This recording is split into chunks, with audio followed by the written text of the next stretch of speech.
really wish I would have taken more time just to build relationships. You get into school and you're taking class and you're kind of running to class, and then you're running to do whatever it is you need to do outside of class. And I wish I would have taken more time just to sit down and say, hey Hannah, hey Jason, hey Eric, who are you? Tell me who you are. Because honestly, as I look back, all those things you do on campus are great, and I'm thankful for the opportunities I had on campus. But it's really all about those relationships. I mean, of the people that I interviewed for this football season, 3 of them have brought their families and stayed with my family for a football game.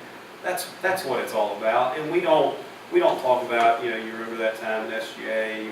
We talk about, you remember that time we went and got a big plastic tarp and rolled it down Humanities Plaza with a bunch of baby oil and had a slip and slide. I wish, those are the things we remember. So I really wish I would have spent more time on those relationships, because those last far beyond the moments, the small moments on campus. Anything else? Since you're here, they've still got about probably a semester in 2 weeks to pursue their projects that they're working on. And they created their ideas about what they want to do, so it's things that they're in the process of doing and will probably continue even though we don't hold them accountable.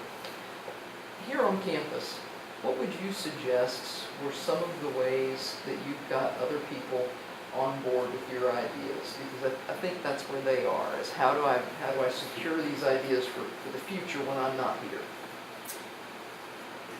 That is a great question, and there are 2 things that I'm going to try to remember to discuss in response. The first is the power of influence, right? I mean, as a student leader, you don't necessarily have power to actually do anything, right? I mean, you can't on your own raise tuition, you can't go build a building, but you can influence the administration, other students, legislators, whoever need to make a decision. And how you influence is tough, right? I mean, you've got to know your audience.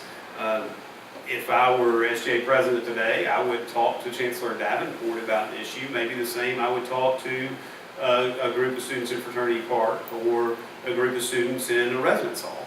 So knowing your audience and knowing, okay, what do I think my audience wants to hear, and how do I develop my story to fit that audience? You have a lot of influence just based on the positions you've achieved.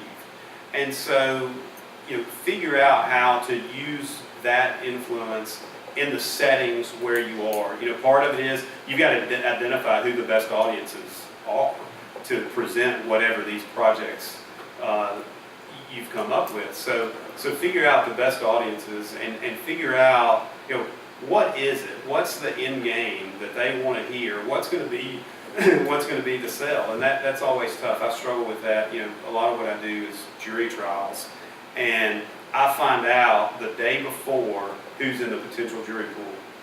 What I know about the people, I know their name, I know their address, and I know their occupation. So I have to start drawing some conclusions about those people. I don't get to pick who my audiences are.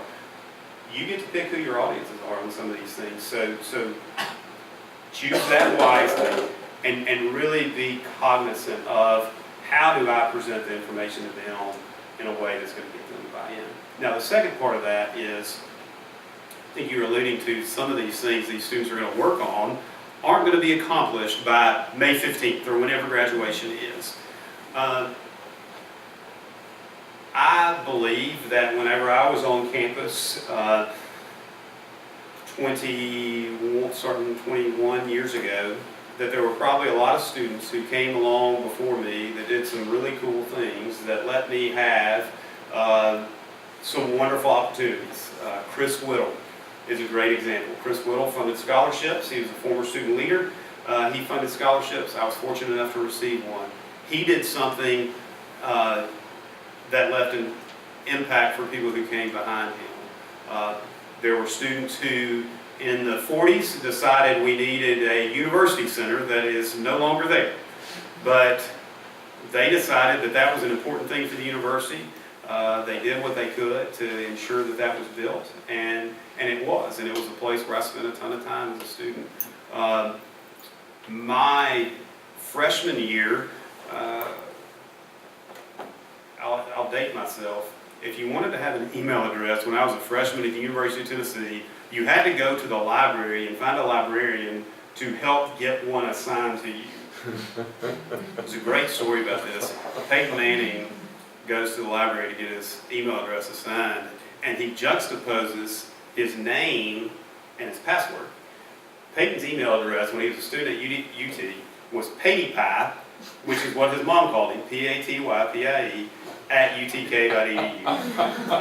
Another one of my friends who actually participated in this, her email address was Simba, SIMBA. She was a Lion King fan. But again, she juxtaposed those when she signed up for her email address. But anyway, that year we voted as a student body to support a technology fee because we had very insufficient wiring into dorms. Our graduate students had so little internet bandwidth that they couldn't do the research and the projects that they needed to do for their graduate programs. And so the student body voted, whenever I was a freshman, to impose a $100 per semester technology fee. And that didn't go over real well. I mean, people don't like being taxed. That was the argument we always heard. But I'm betting that this building we're in right now is fully wireless. The whole campus has wireless capability. The graduate students probably don't worry about when there's an eclipse and they are trying to interact with other graduate students across the country analyzing what's happening with the eclipse. They don't worry about their ability to disseminate information back and forth. So what those students did in 1996 laid a foundation so that students today could have success. And what y'all are doing today, very little of it will be realized while you're still here. But you know what's really cool? It's to go walk down that pedestrian mall between the library and the humanities building, where I watched one of my best friends the first week of class. Whenever I was a freshman here, that road had just been closed, and the parking meters were still on the sidewalk. And my friend's walking down, and he's talking to somebody. And when I tell you, he squared up that parking meter right there and flipped over into the side. That's what it was. I mean, the road was closed, but the parking meters were still there. And the Student Alumni Associates and other organizations over the last 20 years raised money, and the university bought in from a master plan perspective that greenway is one of the coolest things that I see when I come to campus, because like it feels so collegiate to be right there, and it flows down to the new student union and up to the hill. So knowing that and appreciating the fact that you can't really do anything to impact campus today necessarily, but people who came before you did a lot to impact your time here, and what you can do is plant those same seeds to impact the people who come behind you. And that's pretty, it's cool to drive my kids around and look at the student rec fields that weren't here whenever I was here, but were talked about. The student union that I would have bet money when I graduated that project would have never happened, because there were price tags being talked about on that were like unfathomable. T-Rex wasn't here when I was here. This building wasn't. But all these things were being talked about. And it's so fun to come back on campus with my children and be like, guys, I remember people talking about that 20 years ago, and now it's happened, and that's what you can do.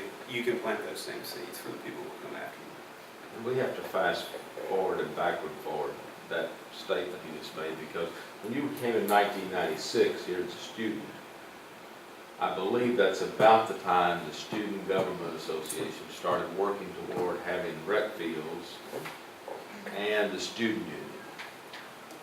And I came in February of '09, and Jeff Wilcox was student body president.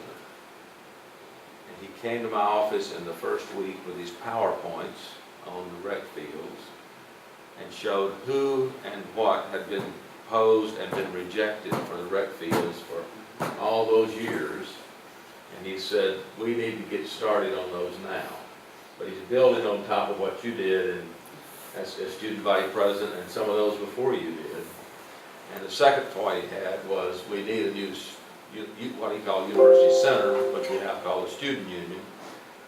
And it's from that discussion with Jeff Wilcox that we, a few weeks later, made the decision to do the rec fields and investigated the student union, and now it's being built. And the price tag is $168 million. If you'd have built it back in about 2001, it would have been that way, but it wouldn't be as nice looking as this one.